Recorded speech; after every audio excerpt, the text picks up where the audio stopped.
videolõunatund Nõmme raadios. Ja tere maailm, ongi lõunatund Nõmme raadios. No mis sa teed, algab järjekordne nädal ja põrutab kaunikesti hullunud amokiga niinimetatud valimispäeva poole, kus kõik saavad hääletada ja tont seda teab, mis seal tulema hakkab, sest praegu juba on sektantlik pime viha tõusnud 10 rindel ja vaat ei tea tõesti, mis seal tuleb. Aga kõigepealt tuleb loomulikult tänada kõiki toetajaid. Tänu teile ja tänu teile. Näed, keel ka juba laperdab suus, nagu tahaks valimisloosungeid hõisata. Tänu teile me oleme olemas ja jätkame oma tegevust ja tänu teile on täna stuudios ei keegi muu kui väga väljauuriv ajakirjanik Andres Raid. Ja eks me siis püüame siin kahe mehega, no nii-öelda kunstiga maailma võluda. Andres, loomulikult lähed sa hääletama ja ma ei küsi, kellele sa oma häälekese annad. Hea kõva hääl muide, ei ole tal häda midagi, teed vaiksema häälega. Kuidagi võiks ju ka detsibellides hääli hindama hakata. Aga kas võiks olla nii, et valimised või hääletamine, see on konservatiivselt, konkreetselt, traditsiooniliselt ühel ainsamal päeval ja see päev on kalendris ära tähendatud kui riigipüha. Aga nii ongi ju põhiseaduses kirjas. Valimised on ühel päeval ja siis ja. Ja sa usud, et nii ongi? No paraku ei ole. No näed. Aga siis tulevad juristid, kes hakkavad tõlgendama seda otse kohe. Ja piltlikult tehakse sulle selgeks, et vaatamata sellele, et on seaduses öeldud, et see on punane, et on punane, siis tuleb jurist ja ütleb sulle, aga seal ju ei ole öeldud, et see ei või mingit muud värvi olla. On jah, küll punane, aga samas ta võib ju olla ka roheline, sest siiruviiruline ja pealt kullakarvaline näiteks. Aga see meie elu ongi niimoodi, sest vaata, kui mina kuulen, et meil on järgmised prioriteedid, see prioriteet, see prioriteet, see prioriteet, see prioriteet, mitu prioriteeti saab ilmas olemas olla. Üks ainukene. Ja mitu parimat saab. Esimene, number 1, prior enne, see on 1. Prioriteet on 1. Just. Prioriteete ei saa mitu tükki olla. Mitu esimest. Ühesõnaga 100 meetri jooks, esimesele kohale tulid kõik 6 tükki. Ja traditsiooniliselt peaks see muidugi olema primus inter pares, eks ole, aga ta ei ole. Tõlgime ära ka kohe, primus inter võrdsete seas. Parim, just nimelt. Ja kuidas me saame niimoodi elada, kui näe prioriteet, näe prioriteet, näe prioriteet. See on nagu uppu ja rabelemine. Kurat, kuskil peaks ju haarama. Selge. Kuule, aga vahepeal on toimunud igasuguseid asju. Õudseid? Ei, mis pärast õudseid? Igavesti toredad. See oleneb, kust kandi pealt vaadata. Vahepeal on välja antud Nobeli rahupreemia. Teada on, et Donald Trump tahtis seda hindavasti endale saada, ta väidetavalt on lõpetanud 6 või 7 või isegi 8 sõda. Ja nüüd tahtis seda preemiat saada, aga ta ise ütles ka, et ega talle ei anta. Ja nüüd, ega tavaliselt inimene rohkem ei mõtlegi. No ei antud. Küllap siis ei olnud. Muide, ütle mulle, kes annab välja Nobeli rahupreemiat? Ära küsi mu käes, seal on mingi komitee. Nii on. No. Õigemini komiteed ei ole, seal on üks komisjon hoopis. mis koosneb mitmest inimesest. Ma ei tea, võib-olla 5 inimest. Seal on 5 noort inimest, 3 naisterahvast ja 2 meesterahvast. Ja nüüd sellel aastal anti autasu kellele? Maria Mercadole Venezuelast. Vaata. Demokraatia arendamise eest. Esiteks arendada ei ole midagi ega kuskil ega millalgi võimalik. Areng on teadupärast objektiivne protsess, objektiivne kaassõltuvus. Aga olgu selle, kuidas on. Kas keegi oli varem kuulnud sellest inimesest? Oi ei, aga ma võin sulle öelda, et kui seal on 3 naisterahvast ja 2 meesterahvast ja on hääletamine, siis naisterahvast sihukese kuradi vanamehe Nessi poolt küll ei hääleta. No vot, siin on võib... Praegu me ei laida ega kiida takka ega midagi. Me anname teile lihtsalt mõned pidepunktid, et võib-olla kujundate oma arvamuse, võib-olla keegi võtab ja süveneb asjasse natukene, vaatab ja uurib edasi.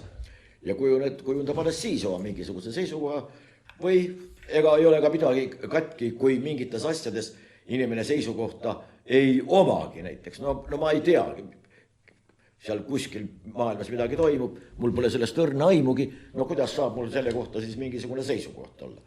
No muidugi, meil on tavaliselt niimoodi, et seisukoht on üldine, kõik on omaks võetud, vaatamata sellele, et mitte midagi ei tea. Ja siis kommentaator kirjutab naisterahvaste otsuste kohta, et nüüd nad paljastasid oma ekreiitliku olemuse. Võib-olla küll. No vot, sai rahupreemia. Kes need rahvuselt on, need 5 tükki? Norrakad. No ei tea. Norrakad, kõik. Kõik. Nii, siis ütleme niimoodi, kelle Gröönimaad või on üks riik olemas, mis peab Gröönimaad ise enda omaks loomulikult. See on meil Taani. Jah. Norra on ametlikult asunud Taani poolele selleks küsimuses. Trumpi küsimus Gröönimaa suhtes on ka teada. Ja mis te tahate nüüd öelda, et siis need norrakad toetavad Trumpi kuidagi moodi või? Oi ei, selle koha peal ma soovitan kõikidel vaatajatel ja kuulajatel üles otsida Jaan Krossi professor Martensi lahkumine ja lugeda läbi see lõik, kus vanainime loetleb kõiki tingimusi, mis peaksid olema maailmas täidetud, et tema esitataks ka kandidaadiks. No vot, nii ja siis on teine lugu ka, võib-olla. Kui Tao, mäletate, oli selline Venezuelas, keda väga pushiti sinna Maduro asemele. No. Kas nüüd võib olla tegemist, et nüüd on uus järgmine peaminister selgunud või president, keda tahetakse hakata? Vaat ei tea. Et ei tea, aga tasub jälgida, tasub vaadata, võib-olla on siin ka mingisugused niisugused idud, mis kohe välja ei paista, aga hakkavad alles mõne aja pärast ilmnema näiteks. Aga võib-olla ei hakka ka. Nii et veel kord, me ei paku siin mingisugust varianti ega midagi omapoolseid nägemusi, lihtsalt pakume teile mõne punkti juurde, mis võib-olla kaunistab seda pilti või teeb selle lihtsalt rikkalikumaks.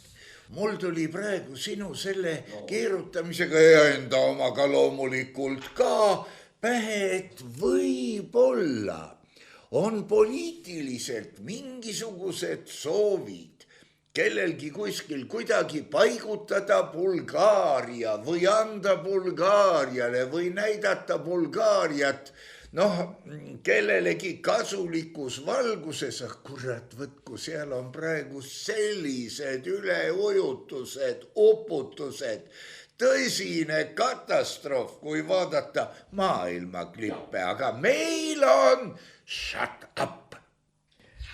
Meil on jah kuidagi, ma toon Wall Street Journal, meie ajakirjandus tõi selle uudise ka ära, seal oli üks kiirabiauto ja tõepoolest oli sõela põhjaks lastud.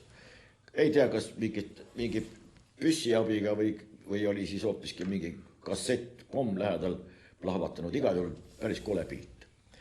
Ja pealkiri oli ka siis võetud Wall Street Journalist ja kõlas see, ma nüüd sõna-sõnalt ei ütle, aga Vene droonid on muutnud Hersoni tsiviilisikute tapatsooniks. Ja siis oli see kiirabiauto seal tõesti rõve pilt. Aga kiirabiauto peal oli kirjutatud Skoroja pomoš. Vene keeles. Vot see ongi see lugu, et Ukraina kiirabil on peale kirjutatud Švitka dopamuga. Nii et...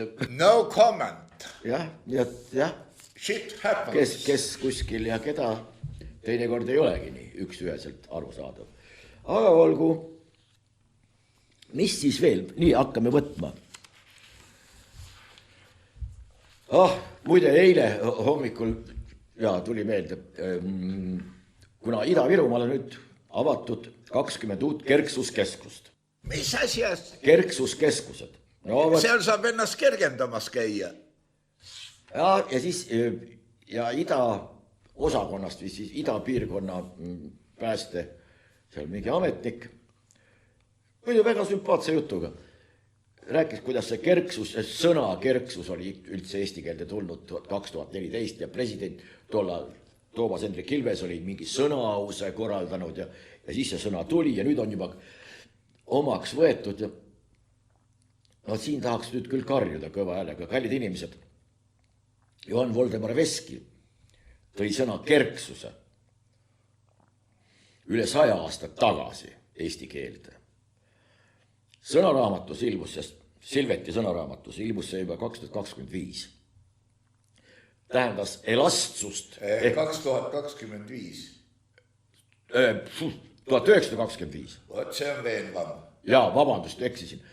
1925, muidugi. 100 aastat tagasi oli see sõnaraamatus olemas. Käsikirjaliselt oli juba 1912 olemas. Et lugupeetavad, tehke endale kõigepealt selgeks ja Toomas Hendrik Ilves võiks ka teiste poolt juba leiutatu enda arvele kandmise nagu piiri pidada veidigi. Aga võib-olla ma tahan olen praegu ülekohtune, võib-olla ongi niimoodi, et unustatud sõna uuesti kasutusele võtta, aga siis võiks ka muidugi algupära võiks kuidagi. Taaskasutus. Jah, või. Aga mis see sõna... Aga ütle mulle, mis oleks takistuseks, kui näiteks neid keskusi, kus saab patareisid laadida või akusid, telefoni akusid ja kus saab võib-olla isegi kuuma teed või mingisugust jooki või sööki. Miks ei võiks selle asja nimi olla kriisikeskus näiteks? Kõik saavad aru, milles küsimus on. Või abikeskus või tsiviilkaitse mingi ehitis või tsiviilkaitse rajad. Aga mida see kerksus tähendas siis ja mida ta tähendab praegu? No, võt siin ongi. Aga peaasi, et on uutmoodi kerksus, kõik käivad tähtsad näoga ringi, mis asi see kerksus on. Tehke kallid sõbrad selgeks, mis asi see on juba ammu, 100 aastat vana asi. Aga nüüd, kõlab ju moodsalt, kõlab ju väga uhkelt. Aga tegelikult on siin muidugi suur poliitika taga, vaata niipea, kui sa mingisuguse uue sõnavara võtad kasutusele või uue sõna võtad kasutusele, siis kõlab see kuidagi uudsena ja kui sa selle jaoks raha küsid ja ütled, et see on derivaat või see on tuletis mingisugusest inglisekeelsest näiteks, inglisekeelses antud juhul on resilience, siis on väga raske sulle öelda, et kuule ei anna või mis asi. Aga kes töötavad seal kerksuskeskuses? Kerksendajad või? Kerksusloome keskus. Vanem kerksendaja ja... Noorem kerksendaja, Kerkskuskeskuse juhataja ja varustusosakonna juhataja, kerksuscoachingu... Aitab. Nii, olen endale kirja pannud ühe naljaka loo. Kristen Michal oli infotunnis. Ma ei tea, võib-olla see on väga subjektiivne mulje, aga tõesti nagu ta oleks sündinud 666. veebruaril ja tähemärgilt vana kurat ise teatas, et vaimulike palgad keskmine on 1394 eurot. Vaimulike palgad. Issand annab või... Kus koha pealt see nüüd võetud on? Ma otse kohe hakkasin jälgi ajama. mõtlesin, no ei ole võimalik. Meil on sellist statistikat. Ma saan aru, kui kirikuõpetaja näiteks vaimulik, ta teeb mingisugust muud tööd ka, näiteks ta on mingil riigitööl või mida. Siis ta võib tõepoolest saata. Siis on summeeritult sissetulek. Aga vaimuliku palka meil ei ole. Võtsin konsistooriumiga ühendust, et kuidas neil on, kas neil annavad mingisugust statistikat või ei ole. No vaata.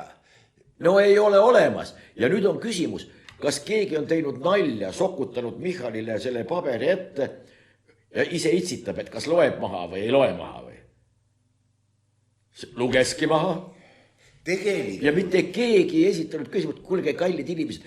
Aga nüüd on, tähendab, põhi on ju laiem. Kui võetakse üks number kuskilt, ei tea, kust loetakse tähtsa näoga ette. Aga kes garanteerib, et teised numbrid kuidagimoodi tegelikkusega kokku käivad? Siin muidugi saab minna kaugele minevikku. Kaplanite kanti, kui Jaan Jaani võeti kaitsejõudude kaplaniks, siis tema töötasu, mida ta teenis oma juures viibimisega. Ta on riigiteenistuja. Muide, ta ei ole seal, ta on riigiteenistuja. Aga talle makstakse palka kohaloleku eest või juures viibimise eest, kuidas keskmine. Aga ta on riigiteenistuja. Ta ei saa vaimulikuna palka, ta on riigiteenistuja, kaplanina töötab. No kui riik palkab vaimuliku asju ajama, siis saab palka ju vaimulik. Ja, see on nüüd natukene sassis, aga olgu peale selle, kuidas on. Nii, Taigar Väärtmaa on meile kirjutanud niisuguse loo. Nüüd see on natukene pikem, aga tasub tähelepanu. Teisest pensionisambast lahkunud usuvad, loen jälle ette, et küll riik viimaks ikka appi tuleb. Seda ei tohi teha. Riik ei tohi appi tulla. Meie pensionisüsteem on kokku kukkumas, aga lapsed ei pea sind päästma. Riik võiks piirduda minimaalse vanadustoetusega. Iga kuu on palgalehte vaadates näeb iga töötaja rida sotsiaalmaks, mis on 33% brutopalgast. Enamus läheb sellest otse tänastele pensionäridele. Meile on aastakümneid räägitud ilusat lugu põlvkondade vahelisest lepingust. Meie maksame oma vanemate pensioni ja meie lapsed maksavad meie oma. Aga mis siis, kui see leping on juba murtud? No olgu, aga nüüd tuleb. Eesti riik põlvneb Nõukogude Liidust, kus kapitalism oli karistatav. No. See oli periood eestlaste elus, kus riik hoidis ja hoolitses oma kodanike eest sünnist surmani. Õud! See oli ka jube ju. Riik hoolitses oma kodanike eest. Kuradi Brežnev või kes seal surmast. Kuid see on teinud eestlastele omamoodi karuteene. Seega, kas pole irooniline, et vabas ja kapitalistlikus Eestis hoiame kramplikult kinni pensionisüsteemist, mis pähineb täpselt samal paternalistlikul ja umbusklikul ideoloogial, mida viljeldi 30 aastat tagasi. Saad sa aru või? Ma saan aru, et see pension on ette makstud juba. Unustage see, et riik on teie jaoks. Ja. Teie olete riigi jaoks. Müstiline. Aga samas öeldakse, et see oli jube aeg, kui riik hoolitses inimeste eest surmast sünnini. See kõik on umbusklik ideoloogia. Nad kirjutatakse ja inimesed loevad, mõni isegi sööneb, nagu siin oli. Nii, olgu pealegi, juhtkiri järgmine. Olgu populistide võit Tšehhis hoiatus ka Eestile. Demokraatlike riikide valimisi iseloomustavad enam mitte vastasteis parempoolsete ja vasakpoolsete vahel, vaid liberaalse demokraatia kaitsjate ja selle populistlike õõnestajate vahel. Nüüd on liberaalne demokraatia kaitsjad ja selle populistlikud õõnestajad. Enam ei ole ei vasakpoolsed ega parempoolsed tuleb välja, on liberaalne demokraatia.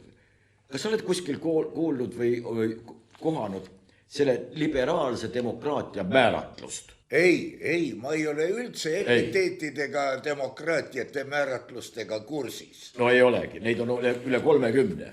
Rohkem kindlasti. Ma olen kirja pannud kuskil 30, niisugust põhiliselt. Jah, liberaalne, avatud, transparent. Esindus. Ja, nii edasi. Poola endine peaminister ütles Merkeli intervjuust, nad proovisid meid koos Putiniga laua taha istuma sundida.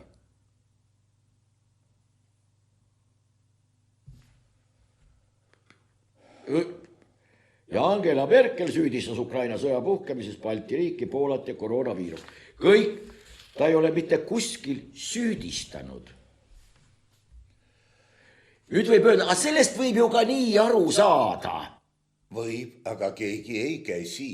Igast asjast võib saada aru, kas õigesti või valesti. Ta ei ole kuskil süüdistanud. Võtke originaaltekstid ette.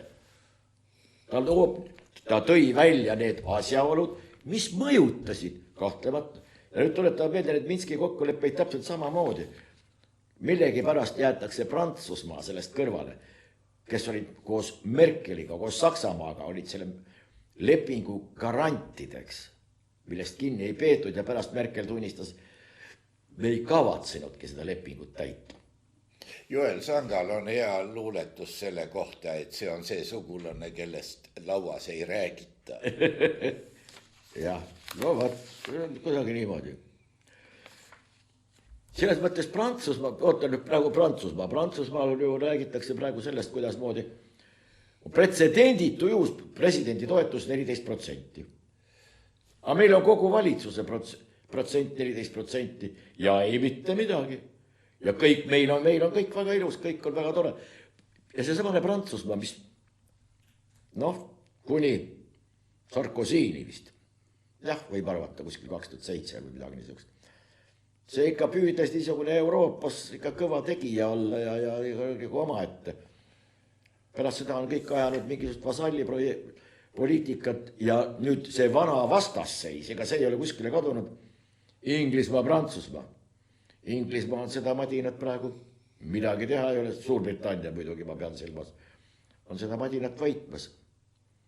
Prantsusmaa on oma võimeid kaotamas, Saksamaa on oma tööstusega kummuli, kellele see kasulik on, loomulikult Hiina, USA, ka Venemaa muide, India, kuhu see kõik veeremas on huvitav, aga meil ei leia neid käsitlusi mitte kuskilt. Sellepärast, et kui alustati kunagi, siis kõige aluseks oli tugev keskklass. Tugev keskklass, need olid Ameerika puhul, see oli see flanell ruudulise särgiga ja kauboikübaraga niisugune keskklass, kes rügas tööd hommikust õhtuni ja oli oma maa ja oma omanduse eest nõus ükskõik, kellel pea küljest ära väänama. No on üks tõsised tegijad. Töötati muidugi ka loomamoodi. Siis avastati ühtäkki, et aga võib-olla on hoopis parem, kui see tööstus kõik mujale kuskile suunata. Siis toodi endale, terve hulk kõigepealt toodi sisse igasuguseid töötajaid, kes võtsid selle Mustemaa töö endale. Enda seltskond võõrdus selle töö tegemisest. Lõppude lõpuks siirdati kogu tootmine mujale maailma, et talas tossab seal ja nüüd on meil tulemused käes. See on süsteemne viga ja seda tagasi pöörata kuidagi on ääretult raske. Ühendriigid praegu sellega tegelevad, sama teevad muide ka Venemaa, need nii-öelda lõunariigid.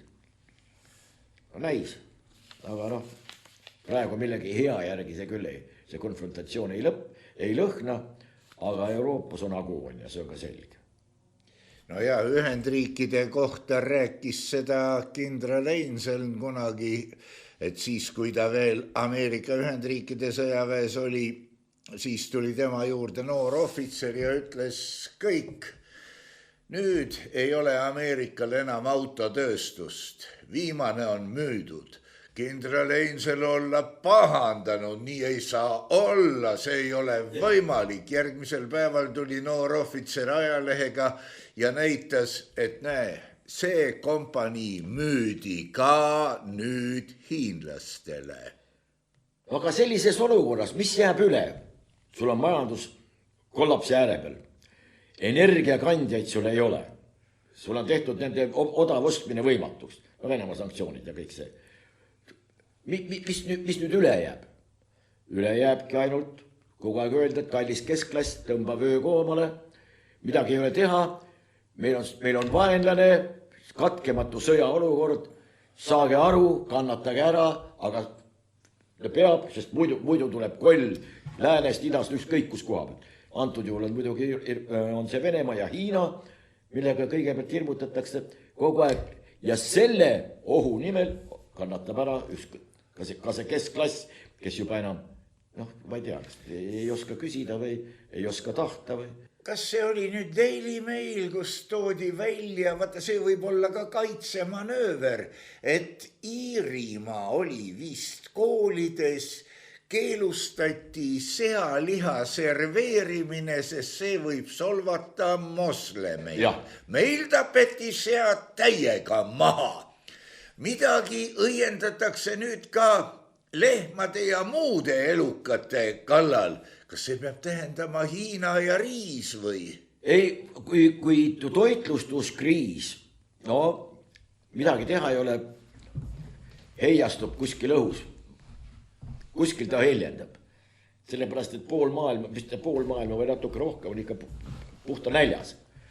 Ja kõige selle taustal tegeldakse meil põllumaade vähendamisega ja sooalade taastamisega. Siis selle üldise pildi taustal tundub midagi nagu nikkes olevat. Selle üldise pildi taustal tundub, et propaganda on söönud meie inimeste viimase mõtlemisvõime. Muide, kõik need kuradi AI-d ja asjad. Kui sa ei tea millegi vastus, 2 × 2, paned AI-le, saad 4. Aga oma mõtlemise protsess kaob. Ja hiljem sa ei oskagi midagi enamat teha, kui lihtsakoeline robot, kes ilma käsuta ei oska asjalegi minna. No nii käibki. Muide, Ameerika üks sõjaga seoses, mis selle nimi oli, ma kirjutasin üles isegi, esindajatekoja liige Anna-Paulina Luna on pikalt-laialt rääkinud sellest, et kuhu see Ühendriikide raha ikkagi läheb samal ajal, kui Ukraina juhtkond igakuiselt kuskile Saudi Araabia panka 50 miljonit kõrvale sätib. Aga see on ju tradition, nagu öeldakse. Meil ju ka väga mitmetel aladel lõviosa kasumist erafirmas moodustab riigilt saadud toetus. Nii. No see on see sama ju. Siin on nüüd niisugune lugu juhtunud Kliimaministeeriumist. Martin Altraja ütleb, kirjutab, ma jälle omalt poolt midagi juurde ei pane, väikest. ERR-is uudistejuht Anvar Samost levitab saatesse valet. Kui fakte parandada, nõuab ta täpsustaja vallandamist. Kliimaministeeriumi kommunikatsiooninõunik Martin Altraja hakkab kirja, mille saatis Rahvusringhäälingu saatesse Samost ja Õõspallu, mida seal moonutatult käsitleti. Terminid nagu metsa uputamine on faktiliselt valed ning soometsade taastmine teaduslik alus on tugev. Kliimaministeeriumi kommunikatsiooninõunik. Ma muide kuulasin seda saadet ja antud juhul Samost tsiteeris Kliimaministeeriumist saadud kirja, tegi muidugi seda kergi ja varjamatu irooniaga ja irooniaks oli ka põhjust, sellepärast et niivõrd abituid selgitusi ja vastuoksusi, igasugust loogika puudust. Ja kui Anvar Samost juhib sellele tähelepanu, siis Martin Altraja Kliimaministeeriumist ütleb, et levitab valet. Aga siin ongi huumorimeele puudumine, mis on saavutatud ka tont teab mille tulemusel, aga samas huumorimeele puudumine laseb inimesel tõusta niskesele ametikohale, kus ta saab öelda, et mitte kellelgi ei tohi huumorimeelt olla, meie siin nalja ei mõista. ERR-i uudiste, ma ei ole loen. ERR-i uudisteportaali peatoimetaja Anvar Samost soovitas mind täna Vikerraadio otse-eetris lahti lasta. sest ma tegin oma tööd, parandasin saatest saatesse kõlavaid faktiliselt valesid väiteid märgalade taastamise kohta. Lahtilastest ma tegin oma tööd. Kui seda tööd selliselt tehakse, siis tulebki lahti lasta muide. Andres, see on väga lihtne, ta rebis välja ühekaupa kontekstist lauseid ja kõik. Ei olnud võimalik sealt rebida, sellepärast, et Anvar Samost antud juhul edastas seda materjali täiesti adekvaatselt. Absoluutselt adekvaatselt. No jaa, aga võrreldes võib-olla kuskil eespool öeldud lausega tekkis vastuolu. Tead, mulle meenub sealt samast, tol ajal veel Kliimaministeeriumit ei olnud, see on paar aastat tagasi. Mul üks hea sõber Pärnus, seal oli üks muinsuskaitsealune objekt ja küsimus oli selles, et kuidas moodi seda taastama hakata ja kas ja mis tingimustel ja kõik nii edasi. Ja tehti vajalik projekt ja kõik ja siis mindi kooskõlastama seda ja siis ametnik, kohalik see kliimaametnik või keskkonnaametnik, see tuli kohale ka ja ütles, et aga siin on kõrghaljastus ju. Kus koha peal see kõrghaljastus on? Et nende müüride peal kasvasid juba väikesed kased, no niisugused poole meetri pikkused või niisugune võsa, kerge võsa. Müüri peal? Müüri peal. Ja siis, kui kodanik küsis, et kus see kõrghaljastus siin on, vaadake, kui kõrgel see on. See oli selle ametniku arvates kõrghaljastus. Kallake mulle suuremasse klaasi. Vot niimoodi. Aga see on täpselt see ühebitiline otsus teises vormis, millest ma rääkisin.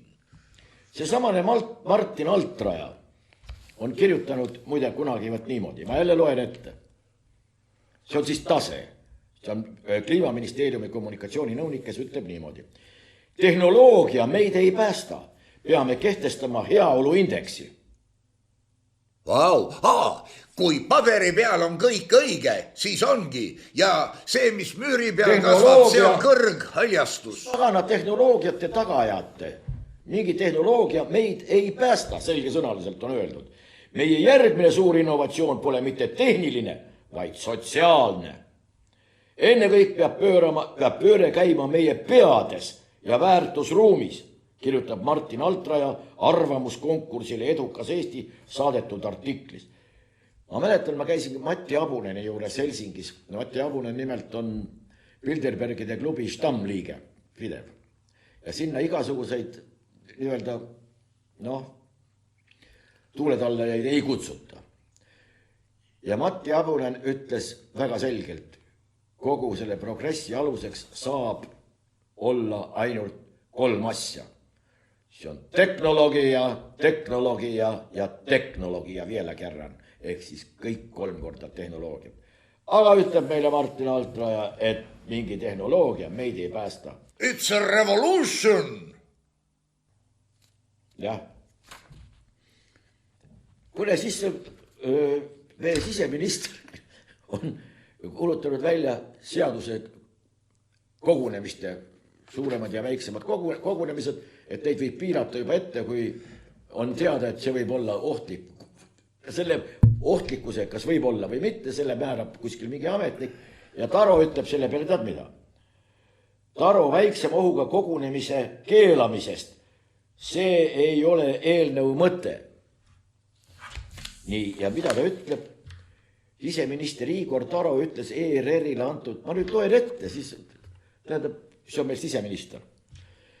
Antud intervjuus, et viibimiskeelu kohaldamise lävendit vähendava eelnõu mõte on peamiselt võidelda lähisuhte vägivallaga.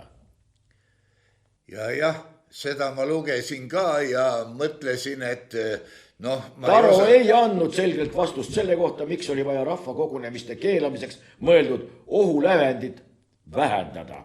Korrakaitseseaduse eelnõu on Siseministeeriumi poolt saadetud kooskõlastusringile ja see puudutab eelkõige viibimiskeeldu perekonna juures, kui tegemist on koduvägivalla juhtumiga.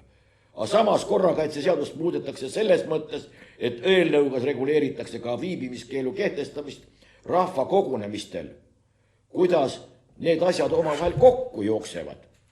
Ja nüüd ütleb Taro selle kohta. Nii nagu mina aru saan, ei ole mitte üheselt arusaadav, vaid igaüks saab omamoodi aru. Ja nüüd ütleb tema niimoodi.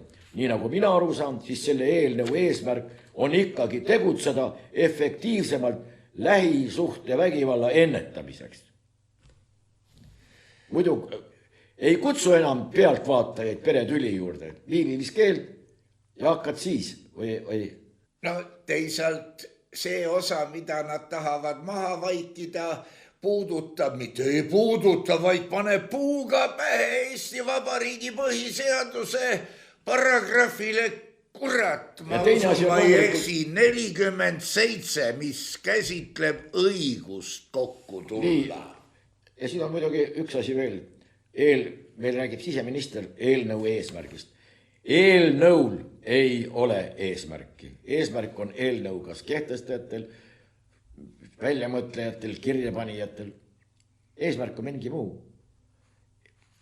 Eelnõul endal ei ole mingit eesmärki, aga noh, Külli Taro ütleb, kui me tahame tõhusamat riigi juhtimist, tuleb muuta mõõdupuud. Vaata, see on nüüd põhimõtteline. Räägi. See tähendab seda, et praegu meil on mõõdupuu. No näiteks meil on mõõdupuu, et sa saad 100 eurot. Saad nädalaks või päevaks või kuuks või see on siis vastavalt kas hea, halb või piisav või ükskõik kuidas.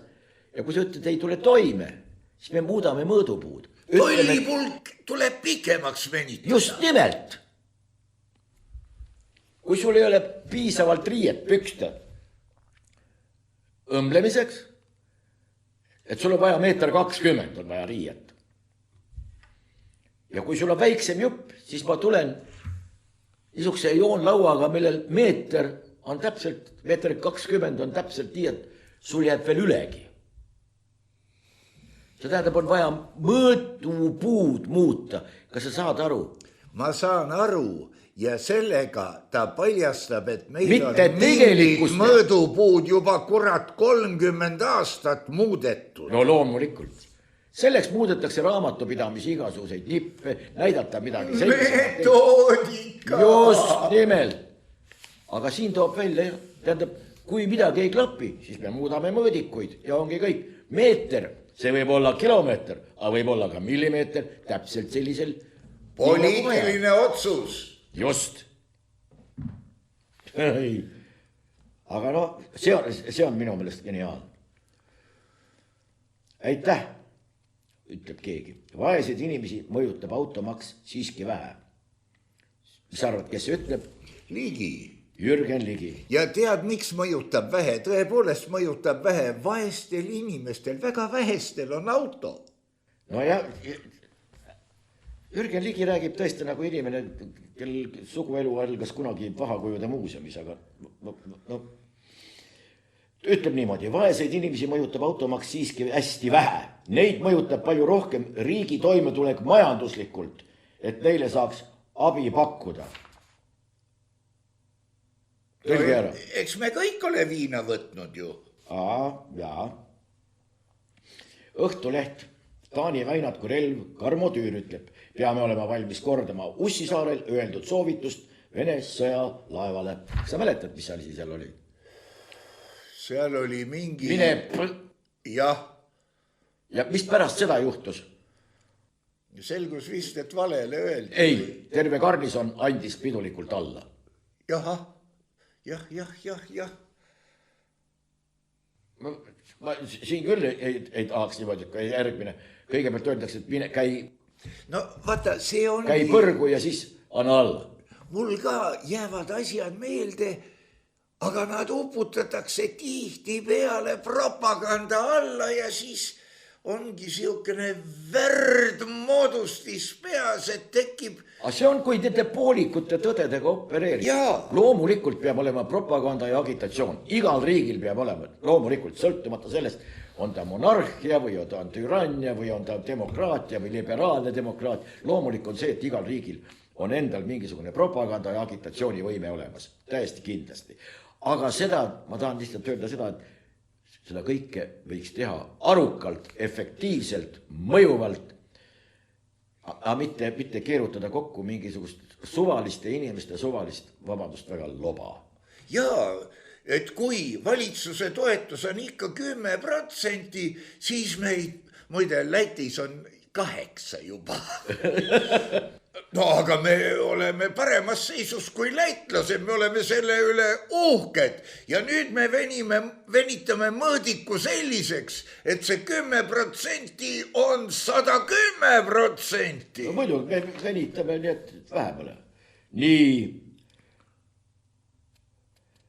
100 miljonit eurot pandi seisma. Kohus peatas Eesti sõjatööstuse toetusmeetme Ukrainale. Tuletame meelde, et vastastikku siis riigikaitseinvesteeringute keskus. Tähendab, siis riigiga jälle kohut käib ja kuidagi... Vaata, selle riigi sees on üks teine riik, mis on palju suurem kui see riik, mida meie arvame end teadvat. Kuule, siis on üks huvitav asi. See faktikontroll on iseenesest muidugi üks suur nali, aga olgu pealegi. Õigas kamp. Jaa. Kas Eesti inimesed, küsimus on faktikontrolli poolt, kas Eesti inimesed jäävad Euroopa Liidus enim ilma vajarikust arstiabist, nagu väidab Lauri Laats? Ja nüüd Eesti Päevalehe, Delfi ja Eesti Väitlusseltsi koostöös ilmuvas faktikontrolli sarjas kontrollitakse seekord, kas vastab tõele Lauri Laatsi väide, et 15,5% Eesti inimestest jääb ilma vajalikust arstiabist. Vaata, kõigepealt konstrueeritakse lause, et Euroopa Liidus enim ilma vajalikust Euroopa Liidus. Väide, mida Laats ütles, et 15,5% Eesti inimestest jääb vajalikust arstiabist ilma. No, kus Euroopa Liit on? Selle saab tuletada. Aga ta ei ole öelnud. Ei ole öelnud. Ma vaatasin ka. Siis kõigepealt konstrueeritakse lause, omistatakse see talle ja siis hakatakse seda ümber pöörama. Kõigepealt tulevad poisid loosungiga ja siis ülejäänud kaltsakad. Jah. Nii, politseijuht Egert Beltšev ütleb meile. Inimesed hakkavad ise tänavale kukkumiskaameraid soovima. Mida see kaamera näitab? Mingi hall udukogu korraga muutus madalamaks ja mis siis nüüd? Ei, inimesed hakkavad, kust ta seda võtab? Must on lagi meie toal. Kust see pärineb? Inimesed hakkavad, küsib umbes 10 inimese käest tänaval, kes vastu tulevad, kas te teate, mis asi on kukkumiskaamera? Ma tean, mis on videokaamera, ma tean, mis on mingi jälgimiskaamera, kukkumiskaamera, mis on mingi... No ja kukkus, no ja siis? Ja jäigi sinna, me saame ülehomme vaadata, kuidas ta kukkus. No mõttetus loll lause ei ole midagi parata. Aga tegemist on kõrge politseijuhiga, no võiks ju keegi talle nõu anda või mine tea, võib-olla keegi pakkus talle ka välja, et öelge niimoodi. Miks ta sellest rääkima hakkas? Jah. Aga olgu, kohaliku omavalitsuse valimised 2025, uustulnukatele Rakveres hoog sees, vähem pettust, rohkem läbipaistvust. Vähem pettust. No pettust on palju, aga teeme natuke vähemaks. Petame ikka, aga Natuke. vähem. Mitte ausust ei aeta taga, vaid vähem pettust. Jah. Ja kõik on rahul. Varastame, aga vähem. Jaa, tapame vähem. Aga vähem. Jah, ei saa ju ära lõpetada, muidu lõpevad ära projekti rahad. Politsei teated, Beltševi kontorisse jälle. Me ei räägi siin praegu jällegi, me räägime ainult keelest. Me ei õigusta kedagi, ei süüdista kedagi, ei mitte midagi taoline. Me isegi ei fantaseeri, mida ta tegelikult tahab. Ja, ei, me loeme ette. Kahtlustatav viibis autos, kui politseinikud teda kinni pidama läksid. Mees korraldustele ei allunud ja püüdis autoga koha pealt põgeneda. Selle takistamiseks kasutasid politseinikud sõiduki suhtes tulirelva ja üks kuul tabas meest jalga. Sõiduki suhtes tarvitati relva. No see on vatnašeni või? Ei, no ka ei klapi. No ka võigas lause, jah. Ei klapi vene keeles tõlkides ka mitte kuidagi. Kurat, sõiduki suhtes. Sõiduki suhtes. No suhtusid.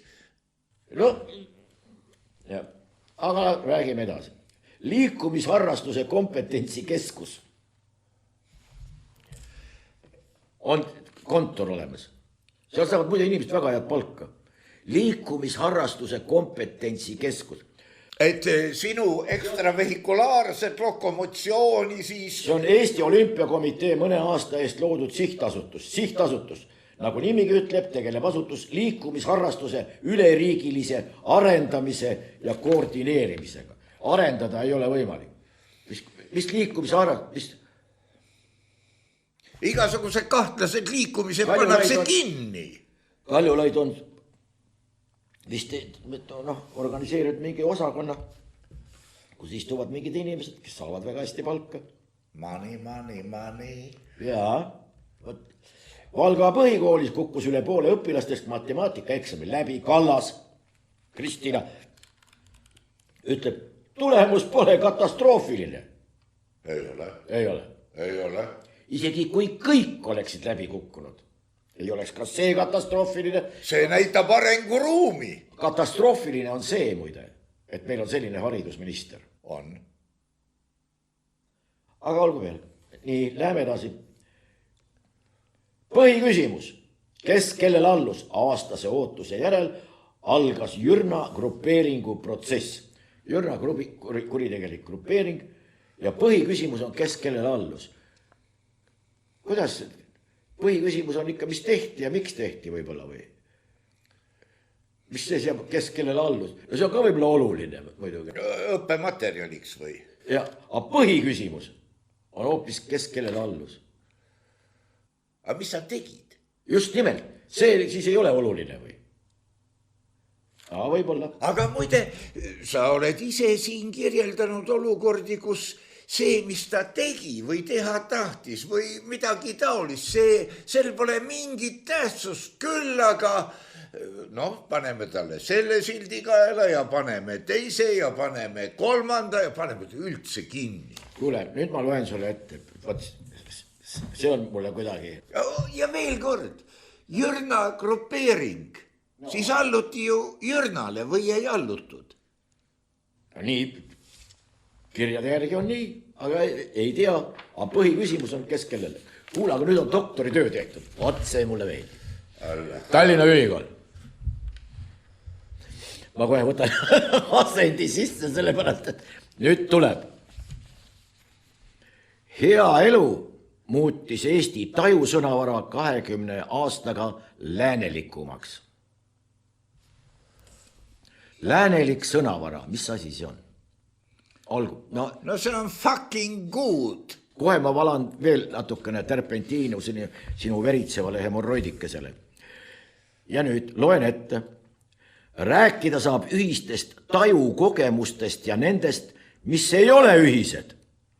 Nägemine ja kuulmine on meil ühised ja väga sageli me nendest üldse ei räägigi. Küll aga tajub igaüks maitset ja lõhna aegruumis erinevalt, võrdleb Tallinna Ülikooli lingvistika doktorant Karin Surbuchen. Sestap saavad inimesed lõhna, maitse ja kompimiskogemust jagada üksnes keele kaudu. Tähendab, ja siis kompimiskogemust, vaata kogemust jagada ei ole võimalik esiteks. Poolitame kogemuse. Vahetame Läti kogemuse Eesti kogemuse vastu. Kuidas sa kogemust kujutad ette, kuidas sa seda vahetad? Sina oled hea klaasipuhuja, mina olen hea õllemeister. Ma nüüd räägin sulle, kuidas ma õlut teen ja sina räägid mulle, kuidas sa klaasi puhud. ja siis mul on see sinu kogemus olemas või?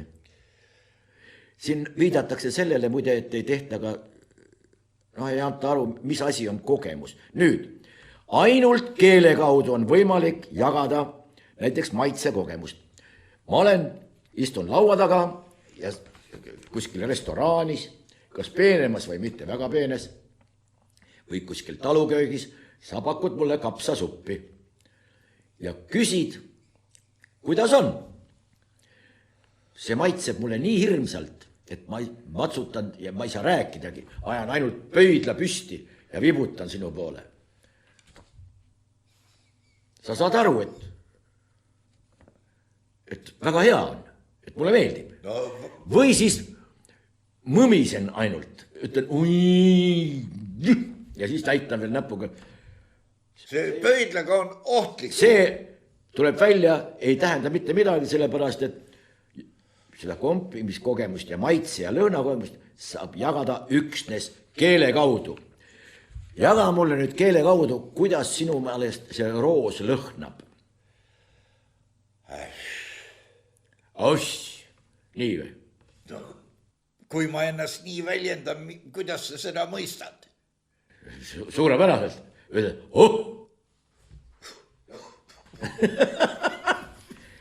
Aga see on doktorant, räägib seda juttu. Omad uurimuses keskendus Karin Zurbuchen, kuula nüüd, eesti ja saksa keele aktiivsele värvi, lõhna ja maitse sõnavarale.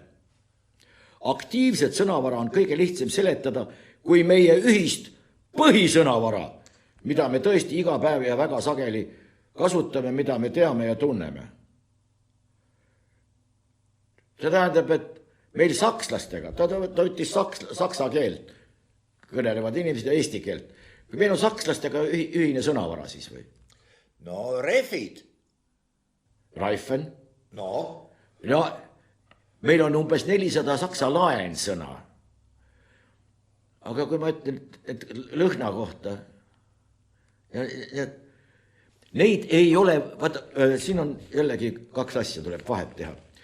On olemas asju, mida saab võrrelda, näiteks, tiiger ja kass. Tiigril on see ja kassil on nii, nad on võrreldavad. Inimesed on omavahel võrreldavad, üks on pikem, teine on lühem, üks on jämedam, teine on kõhnem, üks on mis seda värvi, teine on teist värvi, üks on seda nägu, teine on teist nägu. Aga sa ei saa võrrelda näiteks lauda ja maja. Sa saad neid kõrvutada. Nad on erinevate suurustega. No, seega siis võrdlemine ja kõrvutamine. No siin tulevad omadused. No just nimelt. Tähendab, kõik on segi, kui see on doktorant ja neid lastakse välja sealt Tallinna Ülikoolist. Missugune on lääne sõnavara, taju sõnavara? Saksa keeles. Saksa keeles või eesti keeles. Ja kui see on läänelikum, punane on, mis sa arvad, kas see on põhjamaine, on see lõunamaine, on see läänelikum või on see idalikum? On see kõrgem või madal? Ma mõtlesin lihtsama asja peale, kas sitt on rohkem šaise või shit? Ma pakuks välja, et sõnnik. No see ka veel. Aga ja tõsise näoga kantakse ette, tehakse ja kõik ütlevad, kui tore. Mul meenub üks doktori väitekirja kaitsmine Tallinna Ülikoolist, kus õhinapõhine selline ettekandja, ei saanudki aru, millest see töö oli. Ja siis Tartu Ülikoolist üks tõesti tark inimene oli ka kohale kutsutud. No mis te selle töö kohta ütlete? Too tõusis püsti, on niisugune minuti jagu vaikust ja siis ütles, no mida ma siin ikka ütlen, tööd ju ei ole. Selle peale doktorant plaksutas käsi, nii kell 3 on teisel korrusel väike fursetikene kaetud, võileivad, väike kohvi, lähme nüüd sinna. See on see ilus vemmal värss, istun, kuulan aruanne, aga mitte ei saa aru, kus on aru ja kus on anne. Jah. aga võt niimoodi. Karol Laurimaa ütleb meile niimoodi. Elus läbi kukkunud inimesi saadavad uriinis hinge vaakuvad loomad.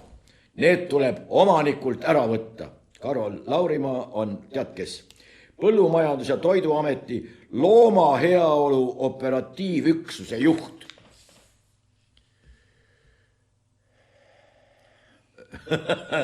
Vaat niimoodi. Kas sa tead, kui palju Eestis on loomakaitse seltskondi, millel on katusorganisatsioon ka? Ei tea. Neid on palju. Palju. Jah, ja kõik nad tahavad raha. Ja nad saavad ka. Jah. Ja mitte kellelgi ei tule pähe, et ei tule tegeleda mitte loomade hoiukohtade ja nagu nad kirjutavad eutaneerimisega, vaid tuleb ravida inimest, et selline olukord ei tekiks, aga see ei ole neile ju majanduslikult kasu. Ei, see ei too sisse midagi. Jah. See ei too mitte midagi sisse. See on nagu Freudi ja Jungi psühholoogia erinevus. Nii, võtti, ütleb veel niimoodi. Looma heaolu probleemid. Looma heaolu, see on üks sõna. Looma heaolu. Looma pahaolu. No see on siuke... Peegelduvad ühiskonna valupunkte. Parasjagu on ette valmistamisel ka uus loomakaitseseadus. Ent kogeme niigi väga jubedaid näiteid, mida ükski paragrahv pole suutnud ära hoida. Paragrahv ei hoiagi mitte midagi ära ega panega mitte midagi juurde. Kuule, kas inimeste heaolu osakonda ei tuleks kuskil teha? Ei ole vaja. Mis sulle sisetunne ütleb? Kas oleks vaja äkki? Kui loomade omad on 100 MTÜ-d, äkki inimestele ka kuidagi moodi. Inimesel ka hea oleks olla või? Siin on see nüanss, et kui inimene jääb töötuks, jääb tema loom nälga. Inimeste hea, tead, me läheme metafüüsikasse. Siis tuleb sellele kassikesele tuleb sotsiaalne brigaad ja toob süüa. Vanamees vaagub seal juures inger või mutike. No tema ei loe.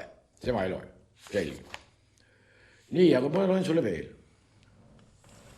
Ringkonna kohus nõustub ametiga, see on siis see toiduamet mingisugune. MV Vool ei teinud piisavalt, et vältida listeeriapuhangut, sulgemine oli asjakohane. Me järjekordselt ei sea kahtluse alla, ei kiida takka ega ei esita küsimusi asja sisulise külje kohta. Vaid lause iseenesest. Ringkonna kohus nõustub ametiga. MV Vool ei teinud piisavalt, et vältida. Ei teinud piisavalt mida? Nieder auf, kui kaasaegses keeles niimoodi taju ja värgiga. Siin peaks olema ju kirjad, ta ei teinud, mida ta ei teinud siis? Või mis ta tegemata jättis? Ja kas võiks öelda just nimelt, et jättis tegemata selle. Või jättis tegemata. Teinud piisavalt, aga ta midagi tegi. Vahepeal kratsis koguni kukalt. Ei teinud piisavalt, võt siin ongi see, et inimene loeb, oota, aga ma tahaks nüüd õppida, et oota, mida siis, mismoodi või? No ei ole, ei teinud piisavalt. No ei ole piisavalt. Aga see on ju täiesti subjektiivne hinnang. Ma kas tegin piisavalt, no läksin võistlustele. Ei hüpanud 8 meetrit kaugust. Ja siis öeldakse, et sa vist ei trenninud piisavalt. No sa ei trenninud piisavalt. Eesti sai Itaalia käest jalgpallis lakki. No ju siis ei treeninud piisavalt või ei olnud piisavalt. Mis asi see on, ei teinud piisavalt? Ei teinud mida? Muide, aga nüüd on üks lõbus asi veel ju. 10 000 inimest ei pääse vastupidi enam ligi tasuta õigusabile ja sinna pannakse püsti juturobot. Jah, seda sa rääkisid eelmisel korral juba, et võeti ühe jutuadvokaadi või AI advokaadi teos ja leiti, et seal on kohtuasjad lausa ai fantaasia.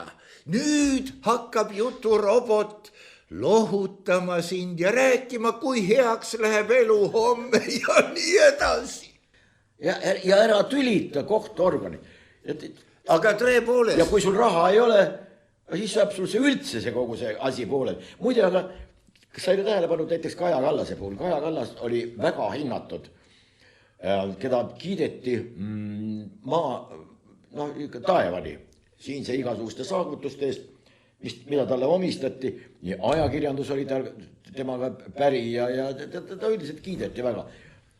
Tegus ja tubli inimene siin. Nüüd, kus ta on edutatud sinna Euroopa Liitu väga kõrgele ametikohale, kostub sealt hoopiski signaale, et ei saa hakkama.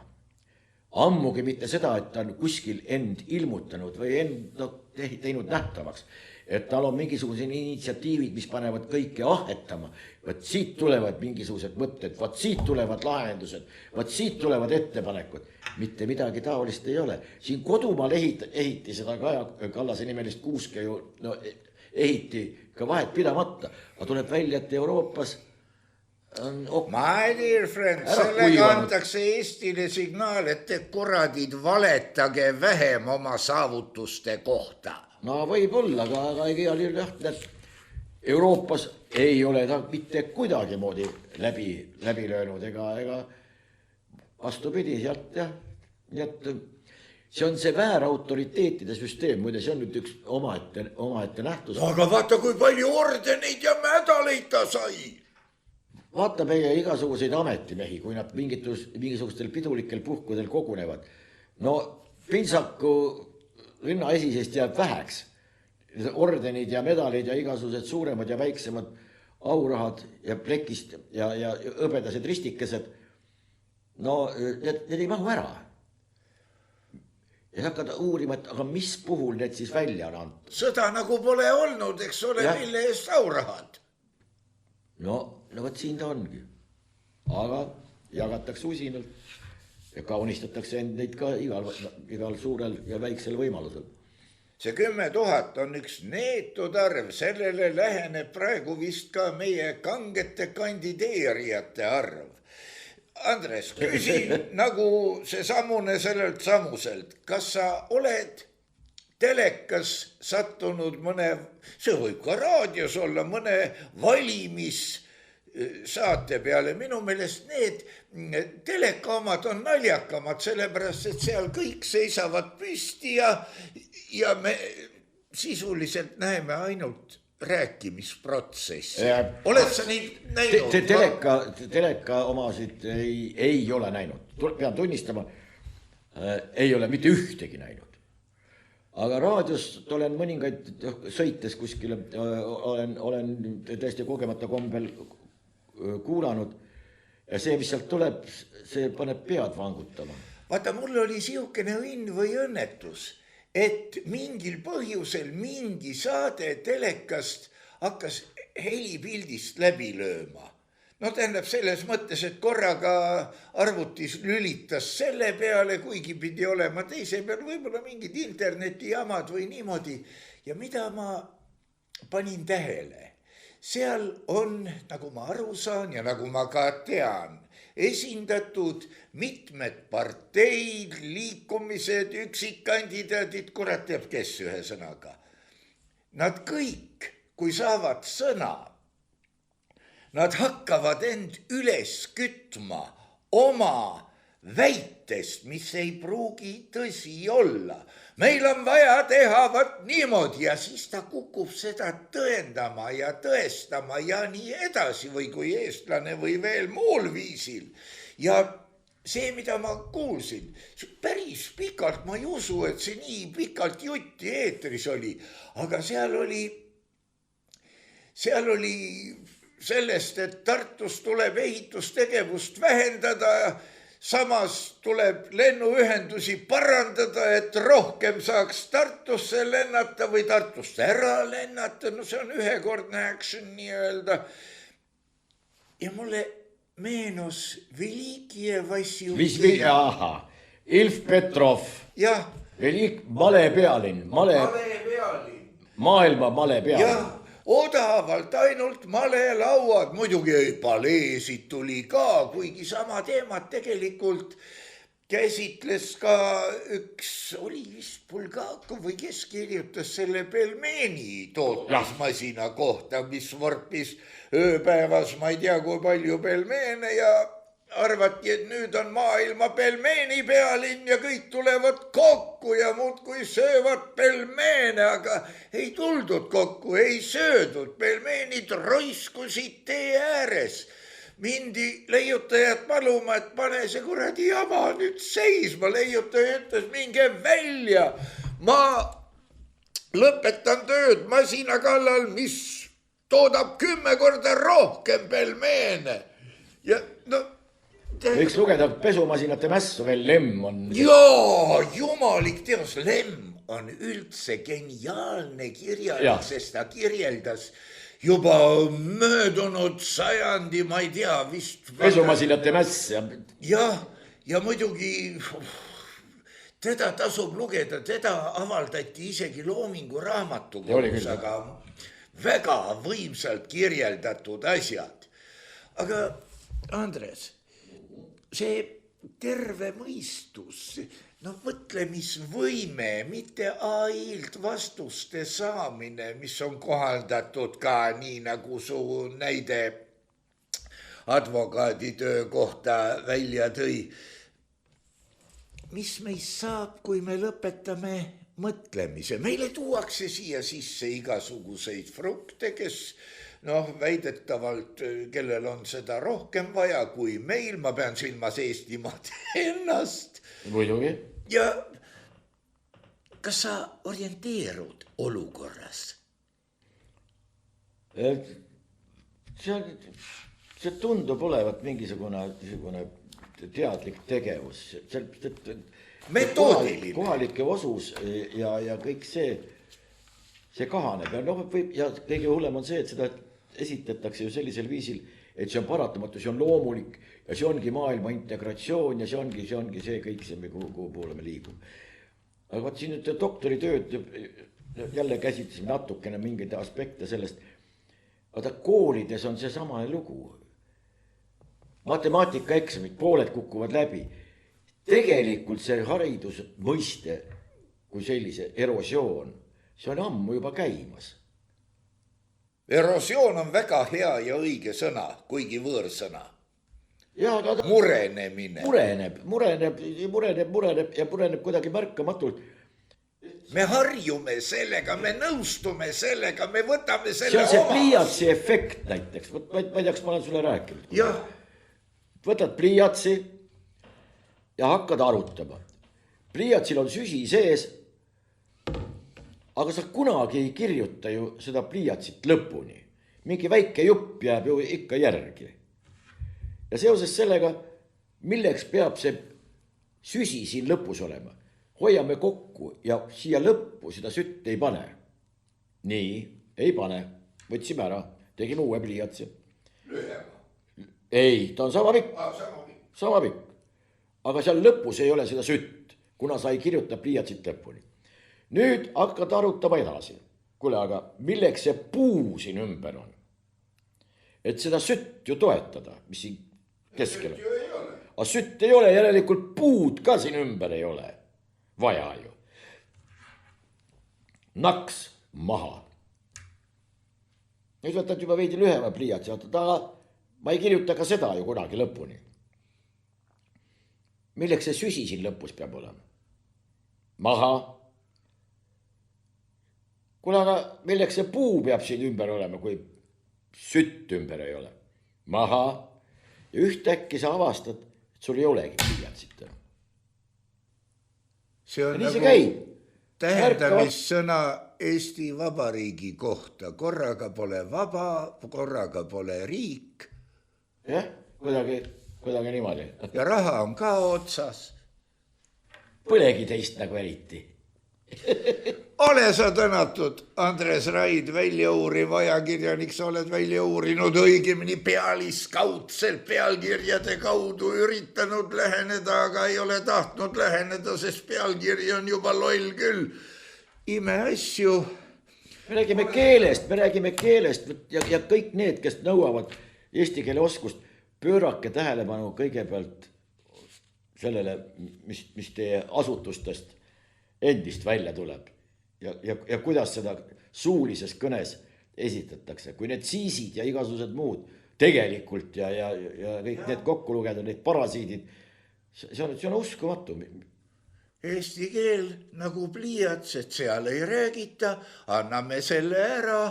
Ja. Nüüd näed, siin ka ei räägita, anname selle ka ära ja ongi šluss, kui seda armsat saksa keelt. Ja teadmised sellel alal on väga švah. Ole tänatud, Andres Raid, olge tänatud kõik toetajad, ajasime teil kahe peale vist igasuguse, ei oskagi nimetada ära, aga tänu teile me oleme olemas. Olge tänatud ja meie püha sõda läheb loomulikult edasi.